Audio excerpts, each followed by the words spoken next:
Hello, good morning, everyone. Did everyone find a seat? I think there are some seats left here too. Like there's 2 more here in the front, so if you want to get seated, then you can still move up here. Thank you so much, everyone, for joining the first open source data infrastructure meetup in India.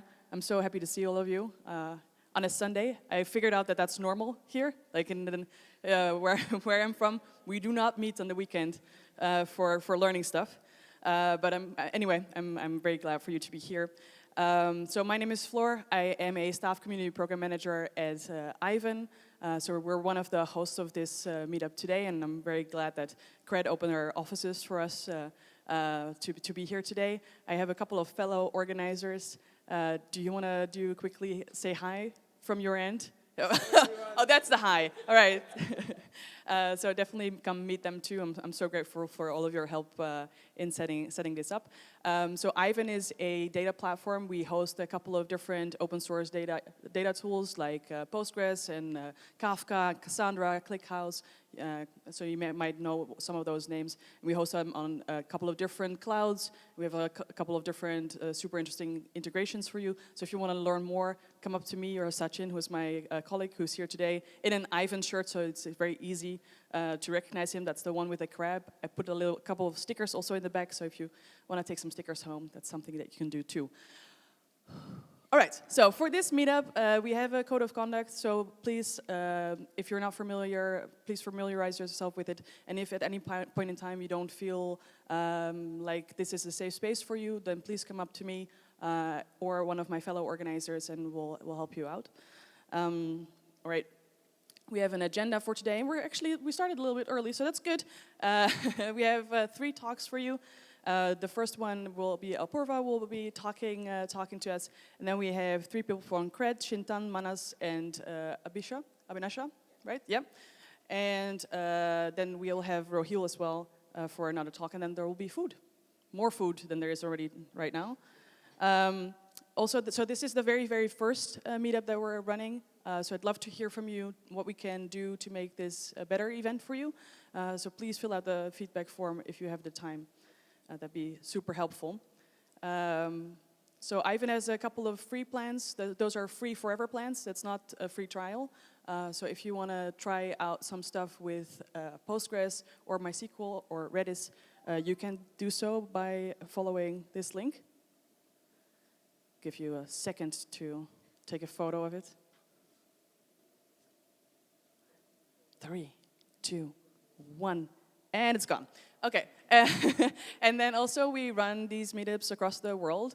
So if you ever find yourself in another country and you're looking to meet other people excited about open source data infrastructure tools, then that's the place to go. And we also have an online community with a forum. So if that's interesting to you, then you can also have a look at that. And I think with that, oh my gosh, one more thing. We also have a startup program. So if you work at a startup and you would like to get some free credit for data tools, this is the place to go and check out. I'd love for my friend from CRED to join me here and do a little spiel on what CRED is. Thank you, Floor.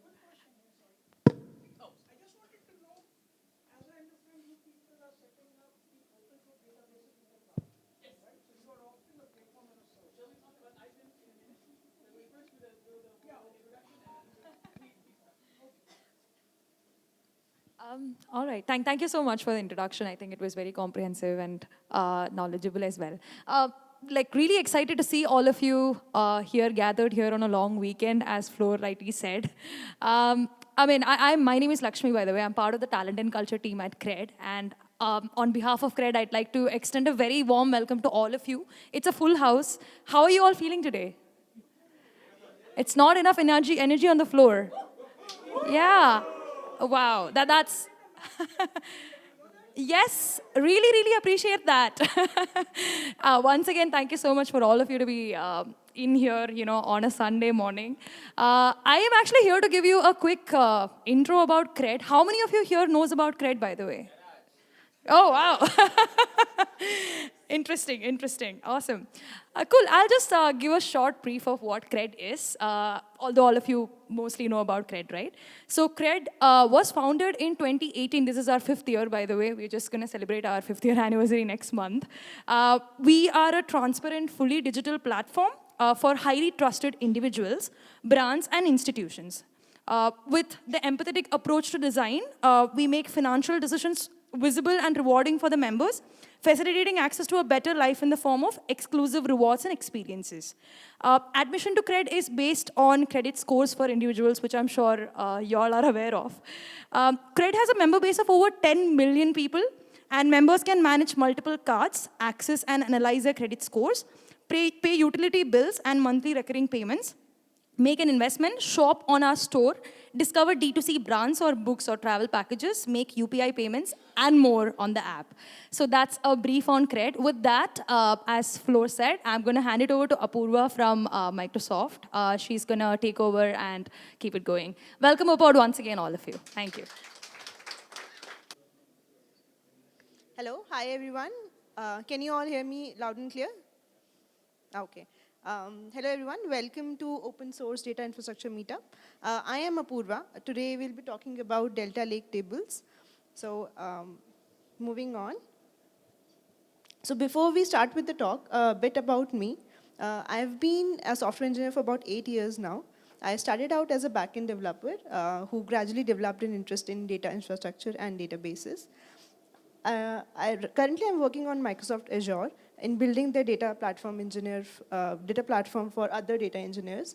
I started my career at Grofers, which is now Blinkit.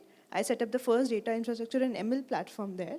Also built recommendation engines for our end customers, inventory forecasting for warehouse management, and also data lake using Spark and Apache Hudi. I'm now building the Azure Big Data Platform. So let's get started with the talk now. Okay, so starting with what is this talk going to be about? This talk is going to be about data lakes, what are their current limitations, and how Delta Lake really helps there. How Delta Lake enables a modern data lake architecture. Delta Lake tables, what are they? Delta transaction log, and also how ACID is enabled in Delta tables. Let me know if I'm going too fast or any questions anywhere. Okay. So how many of you are aware about data lakes and data warehouses? Okay, so data warehouses came first. Traditionally, data warehouses were set up in organizations so that they could ingest historical data and build business applications on top of that for analytics and other use cases. But as companies grew, as the data sets grew, these data warehouses became very, very expensive because they were coupling compute and storage together. So the next progression from data warehouses were data lakes. Why data lakes were better is because they separated out compute from storage. So now you could have your storage in a cheap storage, a cheap thing like cloud-based storage or other spaces, and compute can be separate like Spark or Presto, other engines. So and also these data lakes enabled you to have data in different formats, like say, not just textual based format, but say images or blob data. Imagine like you have a chat-based system in an application. So you'll have huge blobs of data. For customer complaints, you'll have images. So this is where data lakes came into picture. But because of their ability to handle so much of data, it was not possible for them to have a defined schema to their data, which became impossible for anybody to read a data from that source. So quickly, people started facing difficulties and discovering the data, and it led to a lot of orphan data there. So now the need from data lakes to now the need arose for lake houses. So now what are lake houses? Lake houses are similar to data lakes, but they also enable your intelligent data management. Like now you also have metadata of the data which is residing in data lakes. It also enables you to have processing of streaming and batch data pipelines into one place. And it also has schema enforcement, which means that before your data gets written into a lakehouse, schema enforcement will take place, that whether your data frame has any null columns, any null values, or it adheres to the schema that you intended. Okay, so Delta is a storage format, is an open source storage format for lake houses. We'll talk about like what are Delta Lake tables. So Delta Lake tables ensure that you have reliability and ACID for transaction. ACID is one of the gold standards for transactions. The data is stored in Parquet formats, which means that if you have an existing data lake, which is an HDFS store or S3 store, you can transfer your data into a Delta Lake table. It also enables a continuous and simplified data architecture, as in like you can have your streaming and batch data jobs on top of this Delta Lake. Okay, so coming to Delta transaction log, like Delta transaction log is a secret sauce behind all your Delta tables. So, right, so Delta transaction log is a single source of truth where all your commits are ordered. So anybody who has to write into a Delta Lake table will first do all the operations and then commit. And anybody who has to read from a Delta Lake table will go to the Delta transaction log to find out that whatever has been written there. Okay, so next we'll dive into the internals of the Delta transaction log. Okay, so imagine you have a table and you have to do a set of operations. Say you want to add any sort of data to your table. So you'll have any of these operations like insert, update, or delete. So each of the operations that you do, Delta Lake will break that into a set of actions. So that action can be any of these 6 things. It could be that you're adding a data file, you're removing a file, you're updating metadata of a table, like adding a column, or setting a transaction before you begin an operation, change protocol, which is specific to Delta, and commit info, that what was the time at which this operation was made, and etc. So all of these actions are recorded in your transaction log as ordered atomic units known as commits. So we'll see how all of this looks like on disk. So suppose a user has to create a transaction to add a new column to a table and also add some more data to it. So now you have 2 actions, updating the metadata to add new column and also add file. So Delta will break your transaction into 2 separate actions. Right, so this is how a Delta directory looks like. So you have a table called my table. Underneath that my table, you have a Delta log. And in that Delta log, you have some JSON files. So this Delta log is what we call as a Delta transaction directory. So each of these JSON files are actually your commits, right? So in the previous example, we saw there were 2 commits, adding of a new column, and the second was adding more data to it. So both of them will go as 2 separate JSON files, right? And as you add more actions, more and more JSON files will come there. Apart from transaction log, of course, we also have partition-based data files, which are Parquet-based. Okay, so you might imagine that like whenever you have a lot of actions to be done on a table, like adding data, changing metadata, etc., you'll quickly have a lot of files on the disk. And as the number of these files will grow, reading from these files is going to take time. So that is not something we want, right? So in order to make it fast, we have something called checkpoint files. So say after every 10 transactions, or say a default specified number of transactions, Delta creates a checkpoint file which has entire summary of your transactions which happened after the last checkpoint. So here you'll have data for all the 10 JSON files into this one checkpoint.parquet file. So now if, say, Spark has to read any sort of data, so instead of going through all the JSON files, it just go to the checkpoint file, read all the things at one go, and return your results. So the actual data is not in any of these action files. Spark will, like these checkpoint files are only for telling you where to actually go and find the data for each of the actions that you do, right? Okay. So suppose now, and on Spark side, it also caches the state of your table. So for example, for your table A, it has that I have data till version 7, and other readers have come and added 8, 9, 10, and other JSON files. So it starts from version 7 and says that, okay, I have 8, 9, 10 JSON files, but I also have a checkpoint file. So there's no need for it to go through 8, 9, and 10. It can directly go to 10, 11, and 12. That is how Spark speeds up the read process of a Delta table. Okay, So now we'll talk about ACID. So ACID, as we know, stands for atomicity, consistency, isolation, and durability. This is a gold standard when it comes to transactions. So how is it that Delta enables each of these things?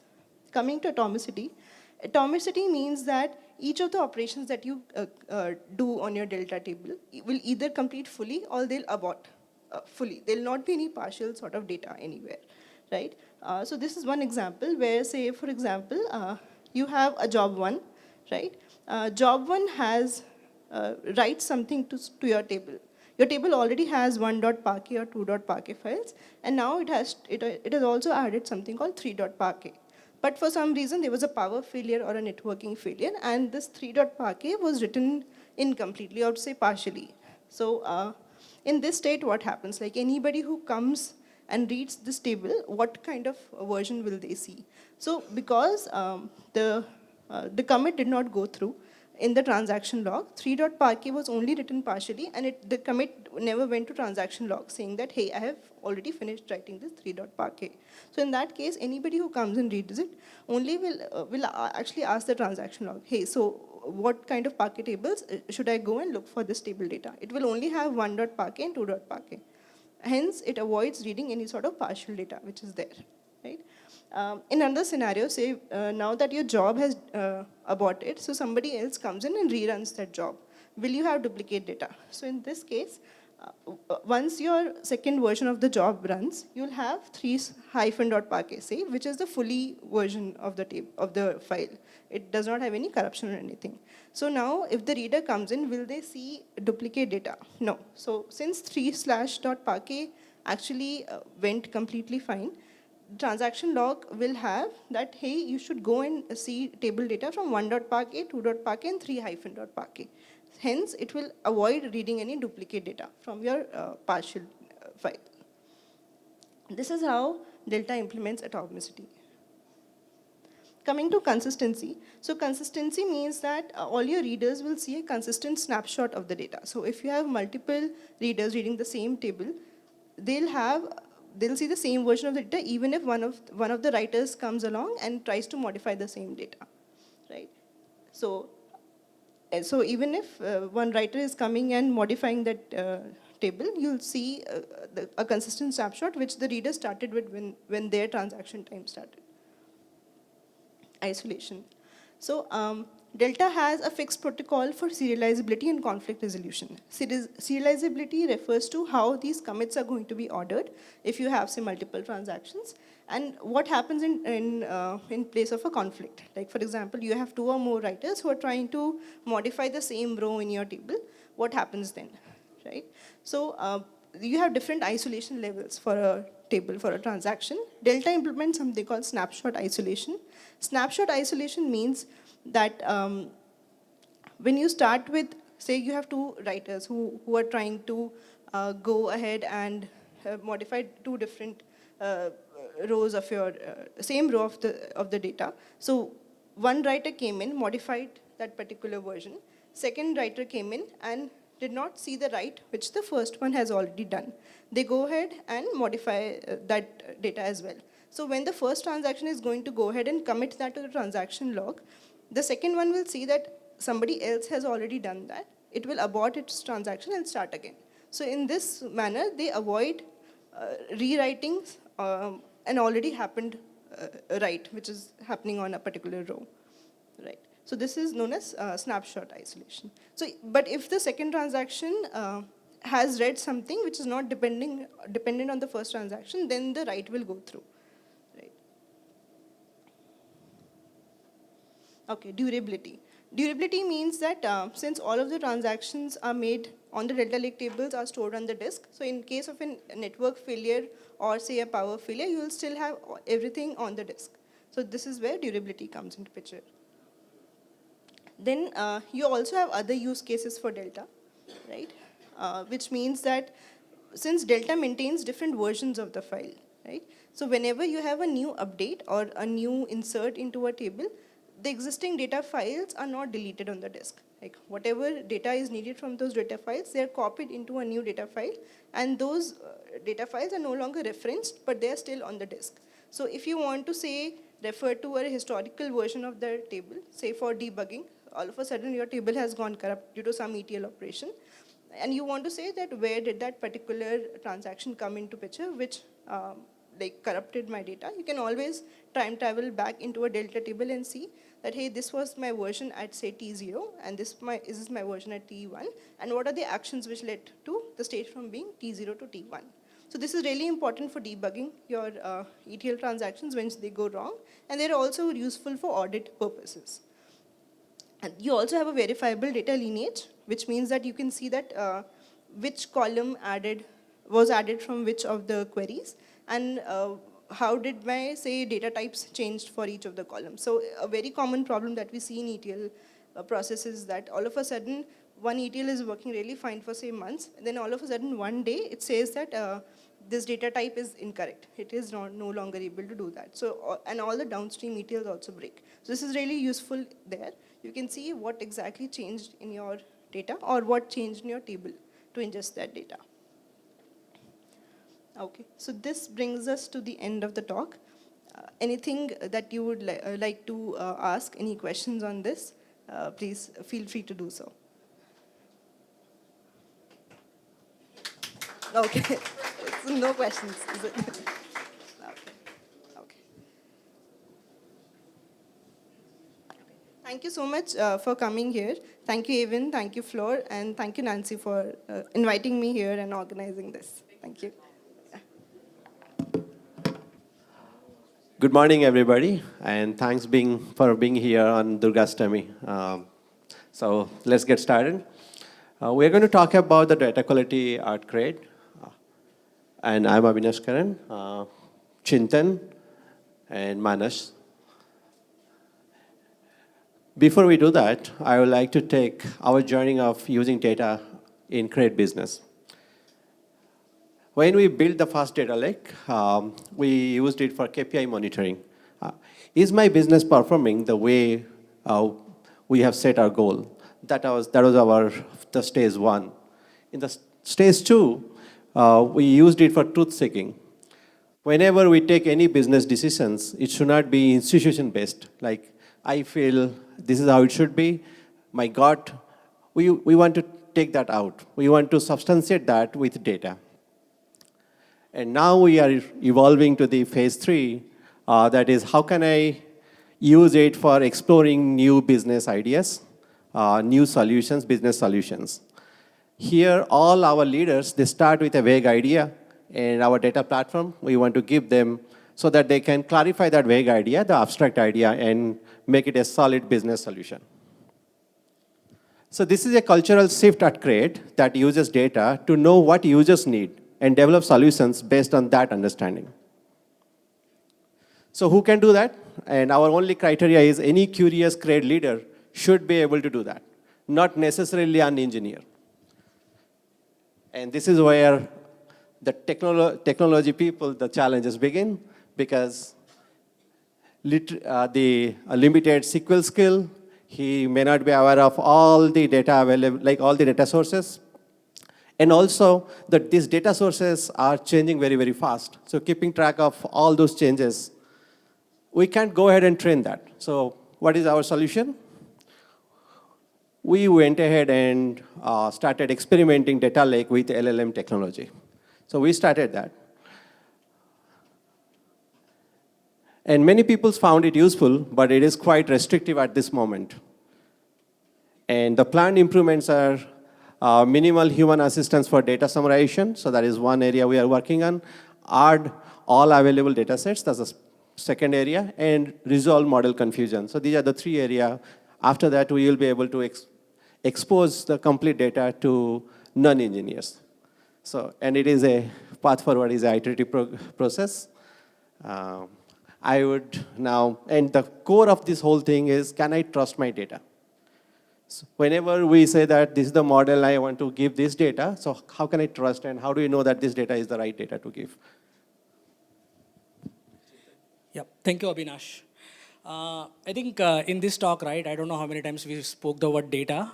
You just go on internet, search data, and you'll find tons of things. take any pitch, and after OpenAI launch, right, everybody wants to do data and artificial intelligence, I don't know what not. So many alphabet soups.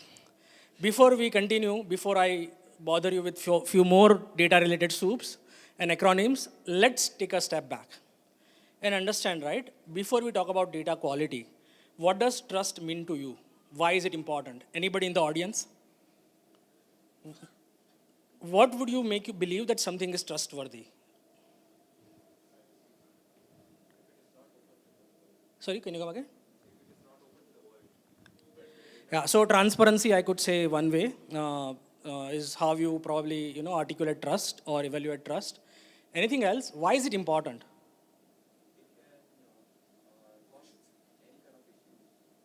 Yeah? Yeah. Efficiency is another one, transparency, reliability, anything else. Would you drive a car you are not sure will brake when you press on the pedal? And do you have a technical expertise to when you look at a car to understand whether it will brake or not? Right? But you still make the judgment, I can drive this car and I will not ram into somebody. Right? So I think let's hear from Kunal Shah how he breaks down the key tenets of trust. And I think that's very important before we go into data quality or anything that we speak about it. I'll run a short video of about 2 minutes, and Kunal breaks it down really well on what trust means. Is more trustworthy. Sorry, audio. Did you think blue? You are not alone. Most people seem to associate blue with trust. Blue shows up in logos of over 1/3 of the top 100 most trusted brands and in flags of 75 countries. But why do brands, companies, entire Is the audio visible? Sorry, audible? Thank you. countries want to evoke trust in the first place? Trust the next few minutes to break it all down. Interpersonal trust is a belief in the honesty, integrity, and reliability of people. It's a magic grease that oils the gears of the economy. At work, you trust your salary will be credited on time. When you buy a house, you trust its ceiling won't collapse. When you're ordering a sushi at a restaurant, you trust that it hasn't been prepared by a rat in a chef's hat, no matter how passionate the rat is about cooking. This micro level of trust between people compounds, and the result is economic progress on a macro level. Lack of trust, on the other hand, leads to expensive solutions and fosters inefficiencies. Can't trust the banks? Invest in gold. Can't trust public transport? Buy a car. Can't trust the tenant? Enforce heavy deposits. Nobel laureate Kenneth Arrow argued that this trust deficit spreads and slows down transactions. There's an economic cost when people need to take more steps to protect themselves. So what happens when a country does enable a culture of trust? In Norway and Denmark, parents leave their babies alone in strollers to nap in the backyards, parks, and even outside bars. These Scandinavian countries have reliable policies to cope with challenges, plus a small, highly educated, and relatively homogeneous population. As a result, they are high-trust societies. They also happen to have some of the most efficient economies with consistently high GDP per capita. Take Estonia, a country that's close to becoming a fully digital society. Even elections in Estonia are conducted online. For a company to inspire confidence in customers and become trustworthy, there are 4 values it must exhibit: consistency, competence, integrity, and benevolence. While all 4 don't need to be actively present, clear absence of you in one of these can lead to mistrust. And trust compounds with every person it reaches. So if you're building something, don't forget to build a culture of trust. It's the gift that won't stop giving. You can take our word for it. Yeah, so that's how, that's what trust means to us in let's say, if you have to summarize, right? Now, I'm sure if you go and speak to any organization, individual, and you ask, is trust important for you? Do you want to be trustworthy? Answer is obviously yes. But then it doesn't exhibit everywhere. But for our existence, CRED came into existence simply because of this very deep observation around the value of trust. You might have read this manifesto of CRED in detail when Kunal started CRED, but to summarize, the very genesis of CRED is around the belief that if trust is rewarded, you can build an institution, you can build a community where everybody can trust each other, and hence it leads to mutual benefit for everybody who is participating in that ecosystem. And that ecosystem is what we are building as CRED here. So now let me kind of, go deep dive. And let's say if a trust is central to everything we do, and let's say I go to one of the business team, and they say, hey, Chintan, we got this data, but I'm not sure if this number is correct because we saw 5 variables in past 10 days, right? You can't deliver trust if, you are looking at a report and you don't know whether it's correct or not. And that's where data quality comes into picture. It's a cornerstone of upholding trust that we want to deliver to our members. And it has to exhibit through entire organization. So with that context set, let's go 10,000 feet deep now into what exactly we mean by data quality, how we construct it as a few tenets, and from there we'll go to the implementations that we have done. Okay, another question. There is a record on the screen. This is a transaction record.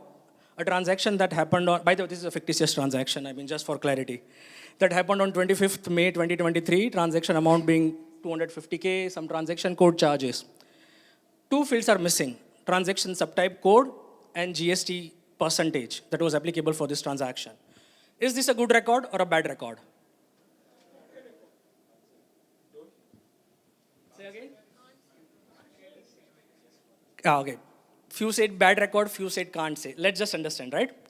So this node represents a transaction record. It is being used to calculate aggregate transaction per day, as well as aggregate GST value, or obligation to tax authorities. And these 2 data points are subsequently used for multiple other things through models, queries, and whatnot, right? And finally, a few blue dots that you see is the data points that go out to regulators, maybe to our members, right? Now, the same transaction record, like many of you said, right, is good if I'm calculating average transaction value for day, but it's not good for if I'm calculating tax percentage. In simple, what I'm trying to say is data quality is not an absolute thing like anything in life. During my MBA class, people say the safest answer if you don't know, just say it depends. So data quality, again, it's the safest answer. It depends on the context and the use case where you are using it.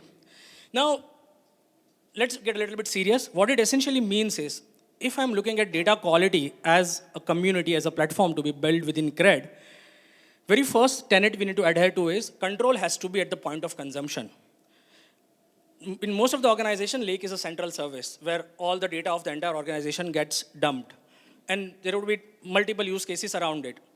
Key point here is control has to be at the point of consumption. Let your consumer decide whether this is a good data for them or not, and not build a central restrictive controls.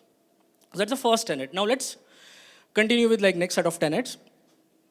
Now, if you look at CRED as a business, you can do multiple things. You could pay your rent, or you could just make a UPI payment. You could take loan through our CRED cash offering, or you could invest your money, and by the way, on awesome returns, if you invest onto CRED Mint. You could buy an insurance.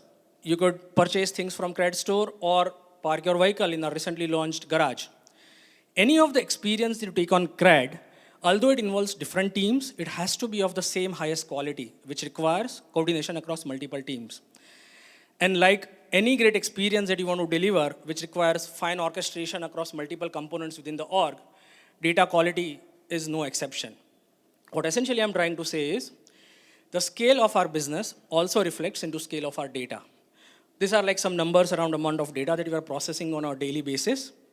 And if this is the scale of my data, it is impossible for only one person, or let's say even group of 5 or 10 individuals, centrally building a data quality team and ensure that data across the CRED is of the highest quality.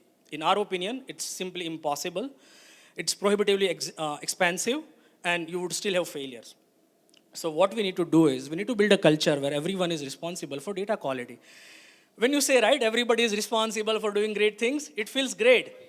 But then, like Floor said, right, when everybody is responsible, it means nobody is responsible. So how you deal with it? You build a federated model. Now, in next slide, I'll demystify what I mean by federated model. Couple of things needs to be at the central level, which means somebody comes and says, I want to monitor my data for X, Y, Z rules for certain boundaries. There has to be instrumentation where it's easy to build those rules. Somebody needs to be responsible to ensure that data quality rules are executed daily and data does not pass through the gates. So if I look at the earlier side, right? This red node, the very first dot that you see, that's where the circuit has to break. somebody has to ensure that circuit breaks, right? If it is everyone's responsibility, then say, oh, I didn't pay attention, I also didn't pay attention, and finally, bad data went out. So there has to be few central functions or controls. But at the same time, there is a participation required from the end users, which is control at the point of consumption. So in this diagram, the black dot at the center essentially represents the central team, where the whole controls framework governance is built. And every node on the periphery is essentially an LOB team, could be a payments team, could be Max team, which essentially have a control to define the rules, and any data set that has been built within the CRED gets a confidence score attached to it, which is transparently available for everybody to use. So even if I don't understand a certain set of data, before I consume it, I can understand whether this is a good quality data or not. And that's what we mean by building a federated model around data quality. Now let's take even a step in deep step. If I'm building a federated model, essentially we need a platform that allows us to collaborate. So what we are saying essentially is data quality is a collaborative thing. I mean, of course, it's not a typical social thing, but you still need collaborations to work across teams to make it a success. So whether you want to define, implement, or consume data quality controls, we need a platform which allows to get most of our users on board. Now, another challenge of federation, like if it is everybody's responsibility, you build a federated platform as well.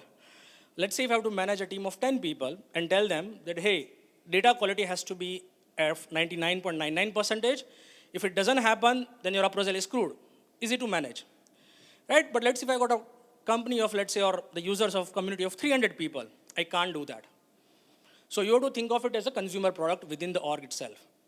And adoption becomes critically important to make data quality as a success. So you have to simplify adoption. Now, how do you simplify adoption? First, understand your users. So we have two sets of users specifically. First is the people at the end consumption point, which could be a product manager, could be a finance person, could be a strategy person, could be operations team. They understand the business context and data really well, and they can do a sanity test, whether this data is good or bad. But they are not the ones who are like highly sophisticated technical users. Their world is different. You still need to enable them to be able to understand whether the data sanity is correct or not. And at the same time, the community which powers entire data experience within the CRED, which is data analysts and product managers, they need a lot more sophisticated controls, even to the point that if the data quality or the data quality is going to percolate into a, let's say, bad experience at the end node, they should be able to predict it a lot earlier. So essentially, we need a system that allows to define simple rules, which is essential for not so tech users. And we also need the same system to cater to highly sophisticated technical users as well. So with this two key tenets, right? Control at point of consumption and having a federated model for data quality. Let me summarize it, essentially what we wanted for a data quality platform. So first tenet is sanity checks, simple rules, should be extremely straightforward to implement, even for non-tech users. Second one is the same platform should cater to building extremely sophisticated complex rules, even involving models at the back end. We need to be able to cater for that. Third thing is, like I said, right, it's data quality is like an AND gate. AND gate of, let's say, 10,000 inputs. If one input is broken, your output is broken. So essentially, we need to be able to integrate these controls across our entire ecosystem. The earlier graph that we showed, that was a pretty small example. The real graph looks much bigger if you look at the scale of our data. 3,000 pipelines, 50,000 queries, 2 petabyte of data. And all of this is being processed on a single day. So it's impossible for a human to control. And if any record is bad, the entire graph has to, or the entire circuit has to break. For that, we need our data quality platform to integrate across our ecosystems, be it data at rest, data in motion. And finally, whatever the results are generated, it has to be transparent for everybody in the organization. Before they use the data, they should be able to make a call whether this data is good enough for me or not, on a simple tenet that we are not going to control data flow and, centrally. And like everything at CRED, before anything we build at data, it has to go through our internal data privacy and security control. This becomes the key tenets of how data quality platform should look like. Now, from this conceptualization to implementation, right, I would request Manas to run through that journey. And just one request, if you have any questions, Abinash, Manas, and I, all of three will address all the questions at the end. Thank you.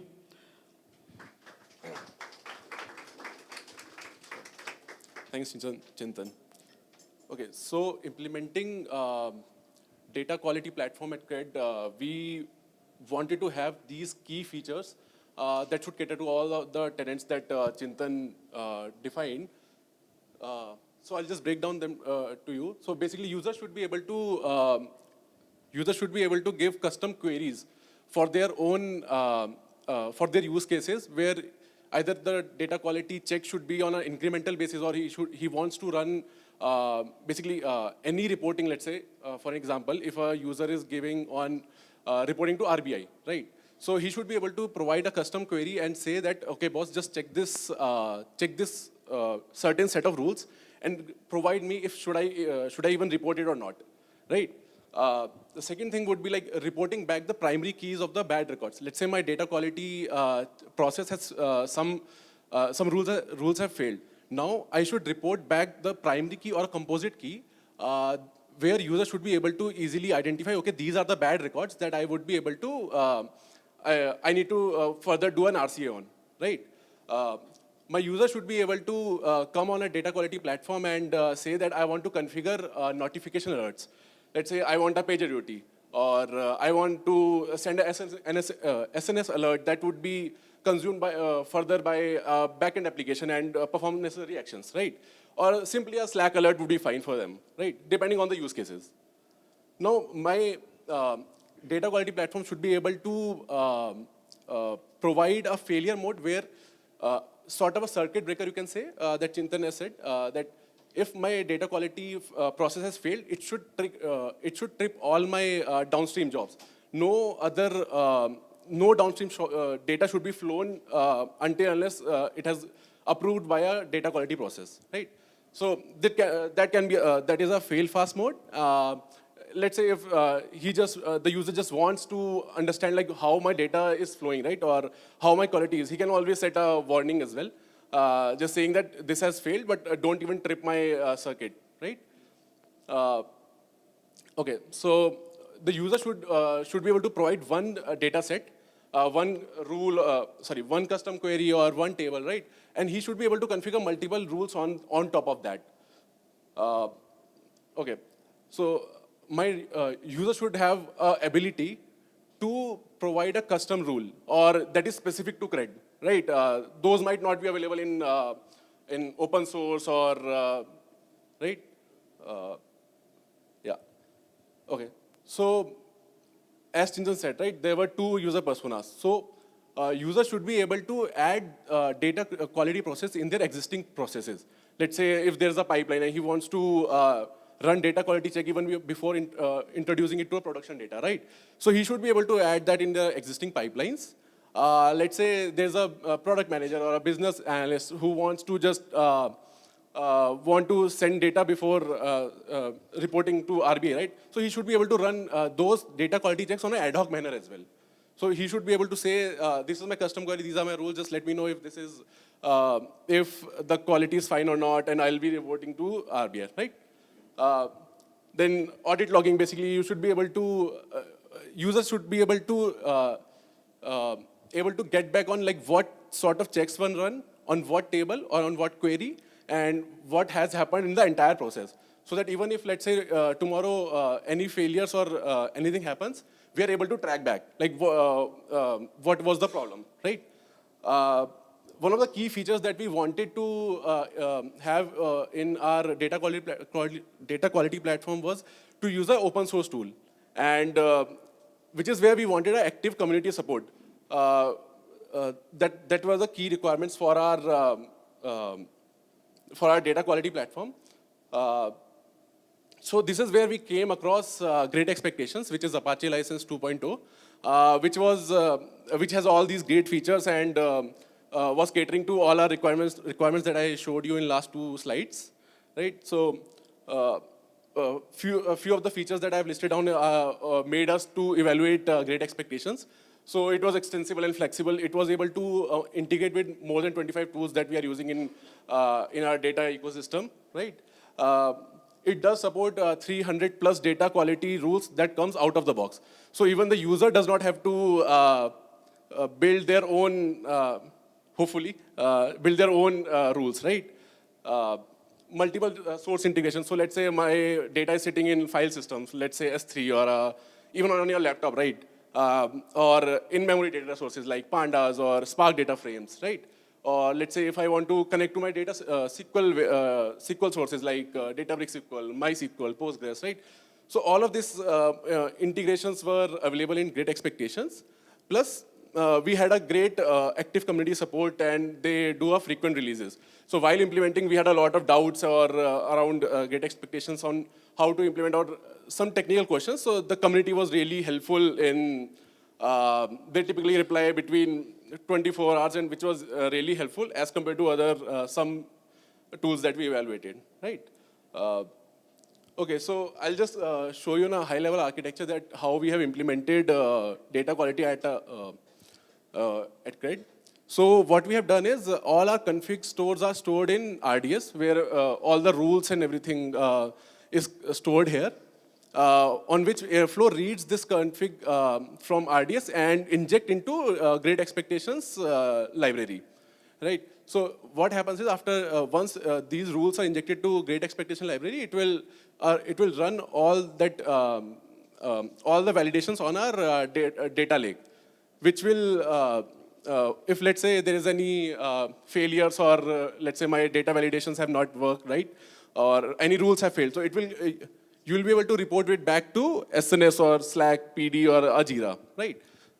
Now what is happening is once my these checks have run here, it will go and write it to S3 also, S3 store, where we'll store all the validation results and which is easily accessible for everyone, right? There's one more feature that Great Expectations gives us is data doc. What do I mean by that is basically a view-only website that it generates automatically once a validation is run. So that is also stored in S3. And what we have done is we have built a Flask API on top of that, which caters to all this website. So it looks something like this, where you can see what all checks were configured, what all validations were run on top of it, and what query was there, and a lot of information that you can get. Right? So this was high-level architecture on how we have implemented Great Expectations.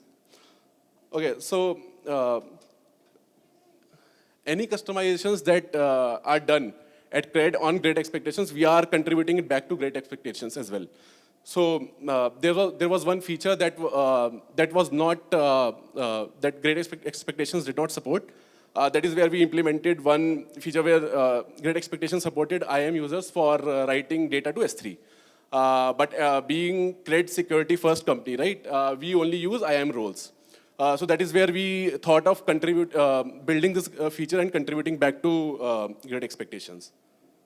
Okay, that is it from my end. Anyways, we are hiring for data platform engineers.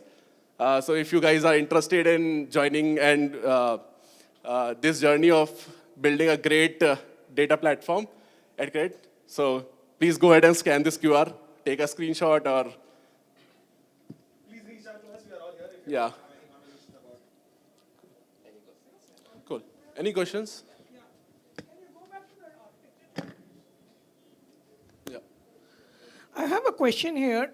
There are two ways one can look at data quality. One can look at data quality at the time when you are doing the data query, the data analysis, or the, and one is at the first level itself when you actually the data is coming to you. The data pipeline is the initial part.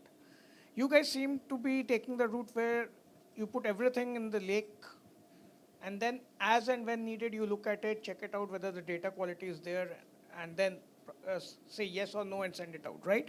Am I right in understanding that? To an extent, yes. So not exactly. So what we mean by this is, right, Lake does not generate data. Data gets generated through our app, MySQL, right? Right. So at the first gate, when this record comes into the lake, we will not block it. We'll take everything inside the lake. I understand that. But once data is inside the lake, let's say any downstream process, let's say my summary of users' activity gets generated. If record is not good, we'll break it then and there in the pipeline. So it's not when you query data through a front end or through a report that at that point in time we perform data quality. No, not really. The only idea here is that let's say lake, think of lake as a service. Entire analyst community builds around it. Right. As an analyst, I am building a use case. That use case requires building a pipeline. So then I have a control whether I want this pipeline to flow or not. That's essentially what we mean by control at point of consumption. So that point basically means is that, as you said, the case where if records do not have GST information, we will not ingest them for our process, right? That's the idea.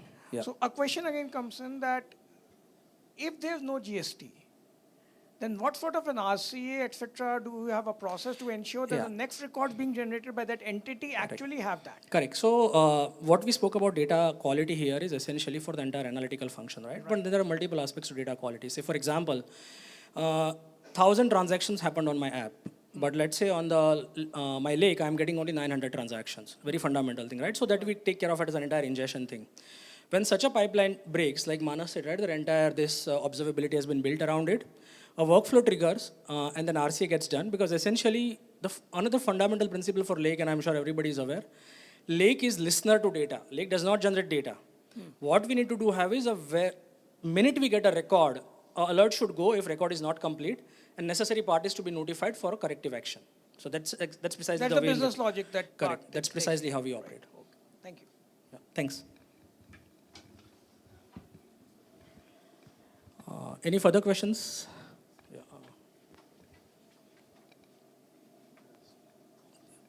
Probably will come after the gentleman. Hi, what are the challenges you faced while performing the data quality checks? Yeah, Manas, you want to take it? Okay, so let me first talk from culture perspective, and then I think we'll go to technology. I think technology is simple, culture is more difficult. Yeah, so why should I implement data quality?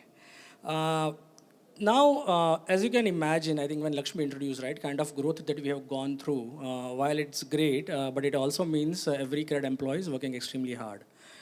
And data quality suddenly came in between. I know sometimes my data has error, but I know how to deal with it. So I can live without data quality. It's like, I don't need to wear a seat belt. I can drive a car without a seat belt. How do you convince somebody to wear a seat belt, right? So it's a bit of a cultural shift. It's push and pull, the whole 9 years of change management. In summary, you have to show and tell, show an evidence. Somewhere you have to build a community that few people you get who implements it, gets benefit out of it, and make them talk about it through the entire CRED community. So that's one of the challenges we faced with regards to adoption. With regards to implementation, right, when we started, our requirements were very specific, and narrowing down to a tool that allows us to build around it. And we were very clear we want data quality to be open source, simply because of the flexibility that we need. It's a very common use case that appears across industry. So we want to have a kind of built on. We are not the one who are just implementing data quality, right? Others who build on it should also flow to the community. We should be able to get benefits. So the mutual benefit part of it. So we were clear we want to go with an open source. And I think, Manas, if there were any challenges while implementation. Yeah, so this was one of the features that we implemented, right? So this was one of the critical thing or deal breaker for us, I think, where we wanted,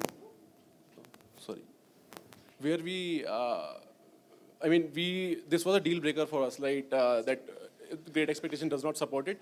So instead of evaluating other tools, we thought of going ahead and reading all the code and implementing this out, right? So this was one of the challenges that we faced while implementing. Another thing would be understanding open source code where the limited documentation is really difficult. I think a lot of you will agree with that, right? So that is where active community helped us out a lot, like in understanding that. And also we did contribute back to like some documentations that were missing, but I found out that, okay, this should be out, right? So that is where we also contributed back to documentations and everything, right? So yeah, these were the few things that we found while implementation.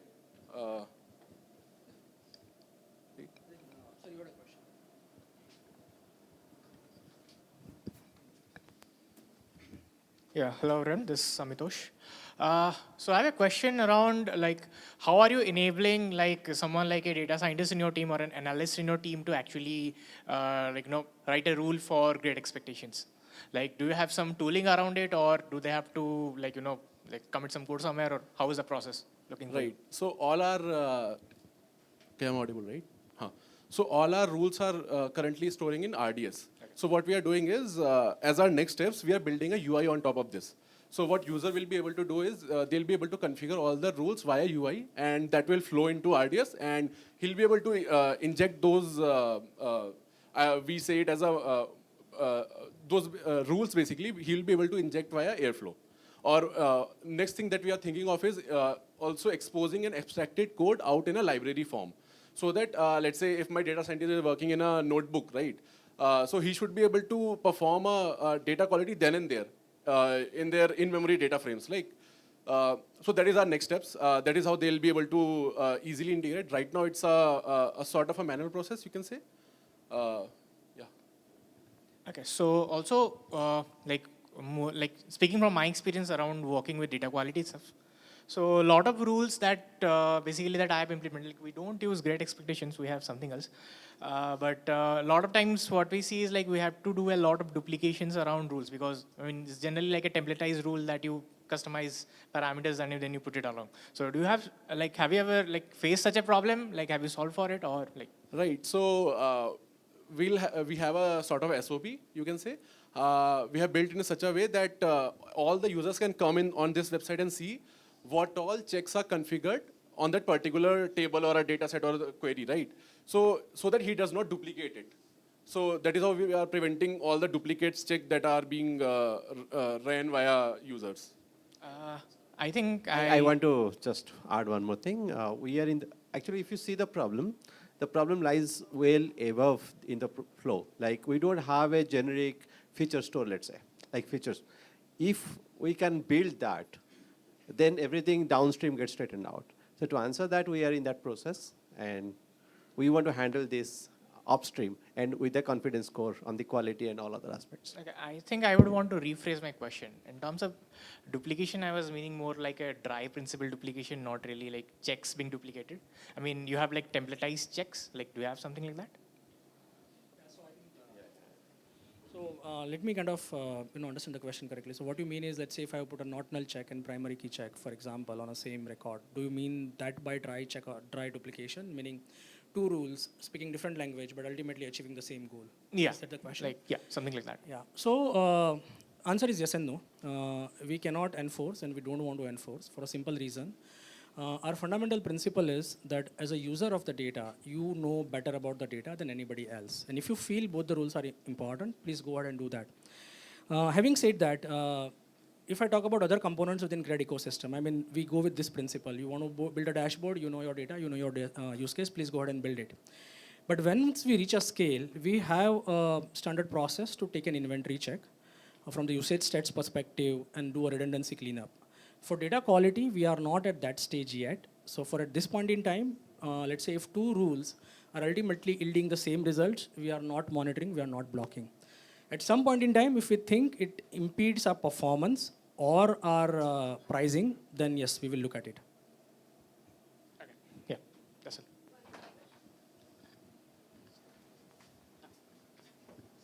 Thank you. Hello. So for example, there's a use case from an ETL, right, which typically copies your orders data into your data lake, right? So for a typical e-commerce application, on weekends you see a lot of order volume, on weekdays you don't see as much. So does data quality checks also take that into account? Let's say for example, after the ETL has been completed, you see a lot of order rows have gotten dropped due to some join condition or whatever. Do data quality checks also take that into account? Yes, so as a platform, it does enable. So say for example, simple population rates, or let's say, how my deviation is in number of records. Or it could also be deviation is total transaction values, right? But then not everything is on this platform. So let me first cover what is on this platform, right?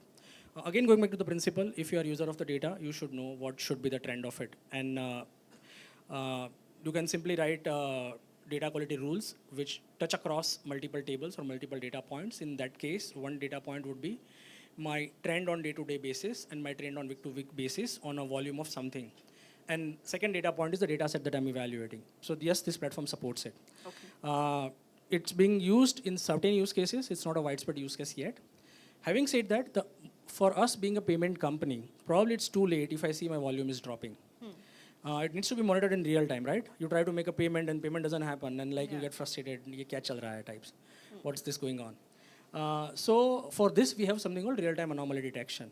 So that we have not covered here, but let's say if it's to do with volume drop, it's more of a real-time anomaly detection kind of a use case, and that's how we handle it. Okay, got it. Thank you. Okay. All right. So, hi everyone.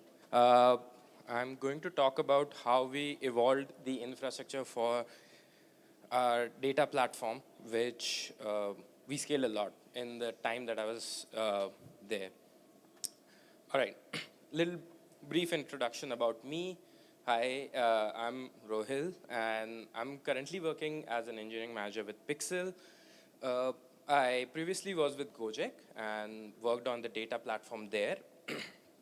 6+ years of experience with data and infrastructure. So apart from data, I also love to talk about or learn stuff about astronomy and aviation. So anything around those stuff, please. All right, starting with the talk itself, the platform. I'm going to give a brief introduction to the platform, what it looks like, and why we actually needed to even think about scaling the infrastructure. Like, why couldn't we just go to the GCP console and create a few machines and done?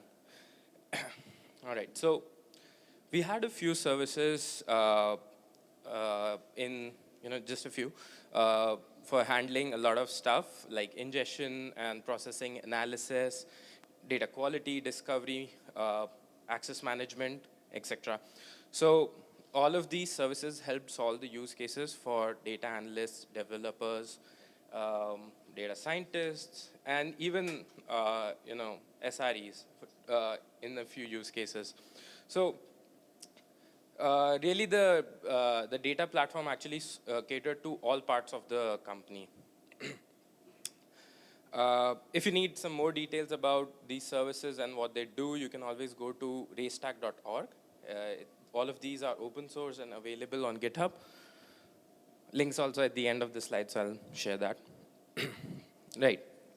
So now to support all of these services and the underlying infrastructure, we actually needed a bit of infrastructure. We had around 30+ GCP or AWS projects, 50+ clusters, Kubernetes, Kafka, Flink, Airflow as well, Airflow deployments. And then we had 1,500+ jobs running on all of this infrastructure. So to manage all these deployments and these clusters, we needed a way to be able to easily manage it. This is what our kind of architecture design looked like. We had a control plane, which actually was the main part of the platform. All the services that we just saw are actually deployed in this control plane. We had a data plane and the application plane. The application plane is where all the transactional services or all the other services that actually generated the data came from. The data plane was used for storing, processing, and generating metadata, running jobs, data quality jobs on top of the data, etc.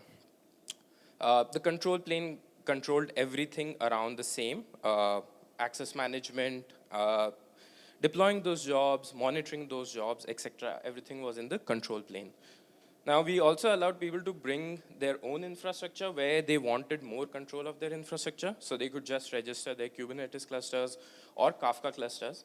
Basically, they could bring their own data plane. We would just provide the control plane, and they could register on it.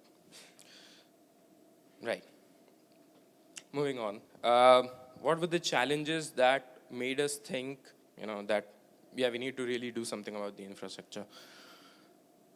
We had multiple regions, and the company was already planning to scale to multiple countries as well. That meant new compliance regulations, payments for payments, etc., plus non-functional requirements around latency. So we needed to optimize on all that stuff as well. So we needed, to make the infrastructure global, and instead of just based out of one region, we had to scale it to multiple regions. We also had a lot of product groups that were onboarding. So Gojek as a company was an umbrella of companies where there were a lot of isolated teams or product groups altogether, and they had their own complete access management, till the management level itself. So that meant that we needed a way to onboard everyone easily without having to merge all of the top level stuff as well. So that meant that we needed to set up our own access management and etc. without having to deal with all the management stuff. Keeping track of all the infra, I think this is one of the most complex things that if you go ahead and create your infrastructure without having some kind of way to track it, there can be a lot of orphaned resources that you might not be able to keep track of and later get rid of them when not needed. So as the adoption grew, we needed a way to be able to do that as well. And how to make sure that all the updates go to all the clusters and you're able to make all the configuration changes same in all the environments. So for those purposes, we also had security purposes. Now, if you're doing all of this stuff manually, there's a whole lot of chance that you'll make some kind of a human error, right? So we needed to automate this stuff and make sure all the security stuff is already taken care of, and not everyone has to keep on going ahead and test it all out every time you create new infrastructure component. So what were the objectives? We decided like what is it that we actually need to fix? What are the points that we need to target? Full automation. If you're creating so much amount of infrastructure, you need to have it completely automated. You need to reduce the time it takes for you to onboard a new product group. And you need to make sure that, as mentioned earlier, everything is already tested, everything is secure. Engineers should be able to just look at the automation and figure out what's actually going on underneath. So they don't really need to go ahead and check in multiple places, what's the configuration, what it looks like, what are the machine specs, etc. Consistency. Yeah, so no multiple portals going to AWS, going to GCP, going to Vault UI, or having to look at trigger multiple CLIs to just check what your infrastructure looks like. Safety. You shouldn't have to give everyone access to modify your infrastructure. If everyone has the ability to do that, it really becomes very difficult to track the changes that are made there. Observability. Get a sneak peek into what the infrastructure looks like, how it's working, how it's performing, and not just you, the ops team, the service owners as well. They should be able to see, are they actually utilizing the infrastructure properly or not? What can be the changes that can be made on demand? Save time, basically. Them raising a request, and then taking a week to get back, and the platform team taking a week to get back to them actually, hampers how their work goes. And it also increases the amount of work that the platform team has to do to onboard everyone onto the platform. So what are the solutions and how did we figure out how we could fix them? So we basically went with the simplest solution that is there for managing infrastructure as code. We made sure 100% of our infrastructure is available as code to everyone. Declarative style Terraform was the base of what we tried to go with. Now, adding a new Kafka cluster just became a few lines instead of you having to provision 6 new machines and then actually running Chef on each one of them. We created modules, a little high-level modules where you just need to mention what's the kind of throughput you're looking into and what's the kind of regions that you're looking to create. Is it zonal? Is it regional cluster that you want to create? Set up module registry to make sure that all of this is version controlled. So all of our automation was version controlled, and you can track the changes that are going to happen to all of your infrastructure. Having small blast radius. So this is something very important. Basically, when you're doing Terraform, there's a thing which can happen, which is you can destroy all of your infrastructure in just one go. if you have it all in one directory. And believe me, it has happened to everyone, I feel like, at least to me. So we wanted to make sure that it does not happen, let's say, in production, let's say. So what we did was that we distributed all of the different use cases into separate directories and made sure that only a small amount of infrastructure would get affected if something happens. So if there's a use case for data streaming, only that, all of the infrastructure code related to that would be kind of limited to that. The Kubernetes cluster, the Kafka clusters, etc., all of that around those would get affected, but not the other parts like the batching infrastructure and all. Okay, provisioning time, I think I've already talked about that. From a week to a few minutes, that was our target. We also created custom providers for Terraform. Now, we had a data platform, and we wanted all of this infrastructure to be directly integrated to it. So what we did was we wrote a few custom providers that would directly send all the details like host, port, connection, URI, etc., directly to our platform, where we could easily then use that to deploy jobs onto those clusters instead of having to manually go and register these onto that. We also had a service called Karana, which acted as an IP address management for Gojek. And we created a custom provider for that as well, so that every time we create a new VPC or a new Kubernetes cluster, we don't have to worry about anything around networking, so that there are no subnet clashes there. This is a little bit of peek into what our flow would look like. The users would push the Terraform code into Tesseract, which is a version controlled Git repository. So it made sure that we had details of everyone and who's making changes to our infrastructure, right? And it was a PR-based, approval-based flow. So we exactly knew what changes we're going to make once we merge it into the master. We had a plan and apply stage, easier to actually understand what's going on. I think that's very normal with any Terraform flow.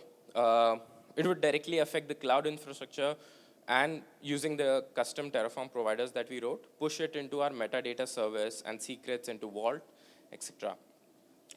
The registry, as I mentioned, was also available for versioning modules and charts and chef cookbooks wherever needed. Right. Now, while Terraform performed very well, it also had some limitations, right? And to overcome those limitations, we actually also created our own service that could actually deploy any infrastructure on an API call. So now, why would you want to do that? Well, that is a lot of effort, I'll be honest. But what that also does is that it gives you a very granular control over your infrastructure. It allows you to control each part of the provisioning flow, right? So you could write your own Terraform provider as well for doing the exact same thing, which is basically the same thing. But we just wrote it for an API-based control, access control. As mentioned, we really love declarative stuff. Like we love Terraform, so we decided to create these as declarative APIs as well, which means basically, just in short to explain that, you give a state, and then the service will take care of it, how to actually reach that state. You don't have to mention what's the logic around it. You don't have to actually care about, is it the machine number 6 that's getting created first or the machine number 1? The service will take care of actually doing that and registering, let's say, like creating the zookeeper first and then the Kafka, not the other way around. So all of that would be taken care of by the declarative part of it. Again, we created a modular approach where you could write modules for the service that would then create your infrastructure components. Integrated observability and alert management directly into it. So whenever you create a new Kafka cluster, for example, you would have all the generally needed like uptime, CPU, memory kind of alerts automatically created for that Kafka cluster. Actions to make it easier to be operated by users. We added one more special thing, which is the actions. You want to stop the cluster, you want to start the cluster, you want to scale the cluster, let's say, right? You want to, like if it's auto-scaling Flink cluster, then you want to set the max number of worker nodes that are available to it, or the minimum number as well, so that it can auto-scale between them. So all of these were used by users a lot. So we created custom actions that could easily be used and exactly operated how we wanted them to be. Right. So I think I mentioned why we went with API as well. If we already had the ISC, what was the need? So at first we tried creating higher level modules in Terraform to save time. As I mentioned, like you could just mention what kind of throughput, what kind of size that you're looking at, regions, etc., which saved us a lot of time. But there was also this thing about that there was still a lot of things that we would still need to configure, like alerts, etc. So we had our own custom alerting system built on top of Cortex and Grafana, which allowed us to route all the alerts, PagerDuty alerts, etc., to all the teams in Gojek, right? So we wanted to easily be able to integrate that. So that this allowed us to do that kind of stuff very easily in the API space. Complexity of provisioning logic, right. So now if you want to do blue-green deployments, or if you want to do any kind of complex logic with the deployment part, it's really difficult to do in Terraform. So the API allowed us to take that control into our hands and create something where we could easily write these kind of logics into the module. Because we basically were writing proper code, so we could do all of this there. Right, now how did we decide that do we need an IAC for this or do we need an API? We obviously did not move everything directly onto the API because, as I mentioned, that was a lot of effort. So what we understood was that how many requests for this infrastructure, let's say, is the team getting, right? Is it something that needs to be done in a DIY mode? Do the users need it to on demand as soon as they click it? They should be able to do that, scale it. So those kind of ideas were what actually made us think about what needs to go into IAC and what needs to go onto the API, right? Plus, if there are actions that need to be performed on clusters, creation of topic, etc., then it made a lot of sense to have it here as well. If these kind of operations need to happen a lot, then we need to move it into the API space. All right. Apart from how we controlled the orchestration, there's also one important thing that we did, which was we followed a very strict naming convention for all the resources that we created. So all our resources, we love to name things weirdly on the Marvel and all the mythical universes that are out there. But specifically for naming infrastructure components, we made sure that we follow a very strict convention. It included stuff like, parts from your organization structure, which part of your company you're from, and which part of the company would be using that resource, which region is it deployed into, for which environment it's being created. So we added all of that information into like a convention and then made sure that it's clearly visible to users. So whenever someone says, oh, this machine, or there's an alert for a machine, you can easily see what exactly will be getting affected because of this. There's an example showing how it would look like. T stands for, let's say, test environment. Raystack is the name of the organization that's actually using it. In stands for India. So it's deployed in India and used for India use cases. Entropy is the name of the service that would be using that, and DB component. And at the end, a sequence to help you understand, like, if there's multiple or a cluster, then it would be easier for you to understand which one is getting affected. Right. Oops. All right. So what were the results? I think I've already mentioned a lot of them earlier that we wanted to achieve as the objective, but just to summarize it all, time to provision. For example, for Kafka, we went from 1 week. It took us 1 week to provision a proper cluster, going to the GCP, clicking on duplicate machine, then creating that in the specific region that we wanted, to just 4 minutes. We actually tried multiple times. A few times we got 7 minutes, but yeah, 4 minutes was the least one that we got. Traceability, easily understand who made what changes in the infra without having to go through audit logs, AWS audit logs or GCP audit logs. You can just go through the Git repo and understand who made that. On the API side, it was our identity management system that kept the audit logs, which basically helped us show it on the UI of the data platform itself and show what's actually who edited and who made what changes to the state. Versioning, again, back to Git repo, it's already versioned. Like we can always roll back to the older configs of the cluster or any component. The API allowed us to make it a DIY thing where, all right, or you could send a PR and then we would just merge it for you and create, instead of you having to wait on us to actually write, let's say the code and then actually deploy it. You could just send a PR, which would be easier for us to just check the plan and merge it. Or you click a few buttons on the UI and you have your infrastructure ready. Ease of use, no need to refer to the Cloud Console every time. I think AWS Cloud Console is something that I would really not love to see every time I want to make any changes. So yeah. Permissions completely aligned with our org structure. Right, so instead of having to emulate everything that we have in the org structure into the AWS side as well, into the IAM, we, on the data platform side, by giving into the APIs and by having it as a PR structure, we were able to easily control the flow of the infrastructure modification. All right, that's all from my side. Any questions?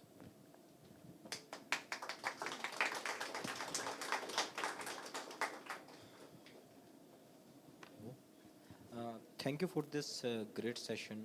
I have just small questions first, then I will basically, the question would be in yes or no first, okay. Then I will ask what exactly the question is. So it's like, is there any UPI or banking system which got integrated with this stack as of now? Not really. So basically the thing is that, so this is completely on the data platform side, and this was for the internal team itself. So we were not actually asking anyone for any kind of payments as such. Got it.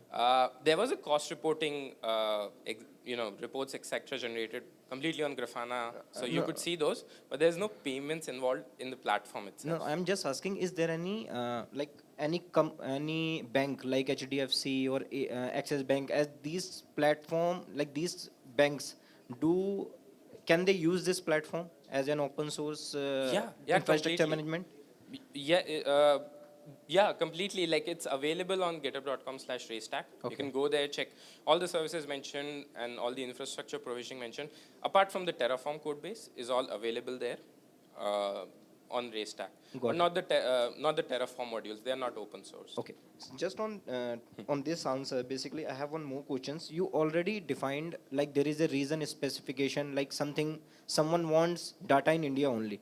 So say NPCI and Government of India are planning so much pressure, data of UPI or financial transactions should not go out, right?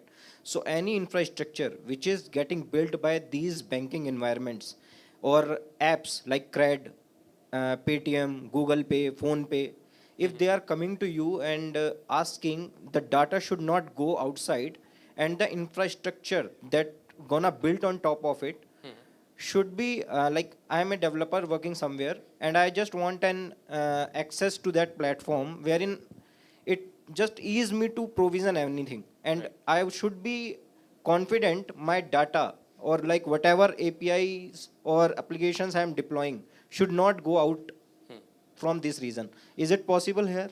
And if yes, then how?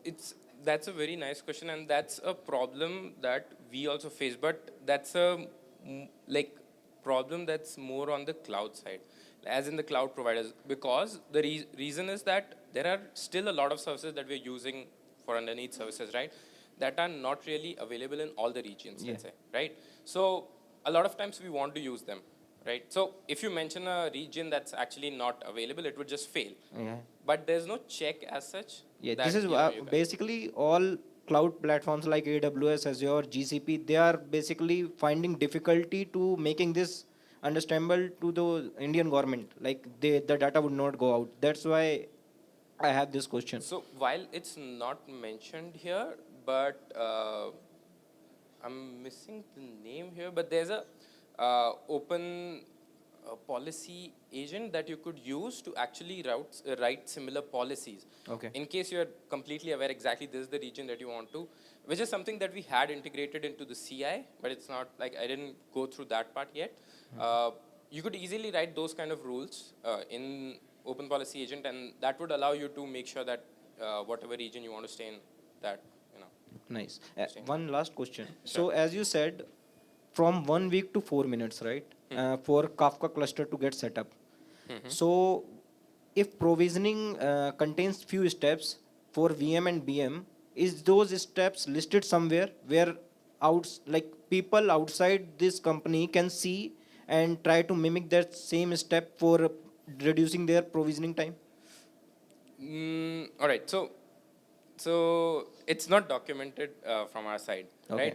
right? But the easiest way, if you want, like, so one of my favorite things about IAC is that it's documented as code. Okay. So you can always go and check the code itself and figure out what's actually happening. But there's no documentation as such. Thank you. Yeah, thank you. This solution entirely, mostly, right, on Yeah, Terraform. So how many percentage of the data engineers do you think like they know Terraform already? I think that's the point of this talk. What Okay. I want to, like, so a lot of times we don't really get into the infrastructure part, or might not, right? So I think this is the point that I wanted to show out here, and that, you know, Terraform is there. By the way, there are a lot of other tools as well for declarative infrastructure provisioning. So yeah, you definitely should give all of them a try, but this is what suited our use case the most. Cool. So yeah, makes sense. So in that case, I'll just add on one more thing. Like there is something called Spotify Backstage, right? Yeah. There are like IDP kind of platforms which you can even automate this into a UI, so that people can just go to the portal and say that, okay, I want a Kafka, this region and this version, spin it up, then it's more automated. Completely, So, exactly. And that's actually something similar to what's happening on the API side. Okay, got it, So our API platform, API provisioning, which is called Entropy, right? It integrates into our data platform directly, Okay. right? And it's a modular approach, similar to Backstage, where you can actually add those stuff. So yeah, definitely something which is very similar and.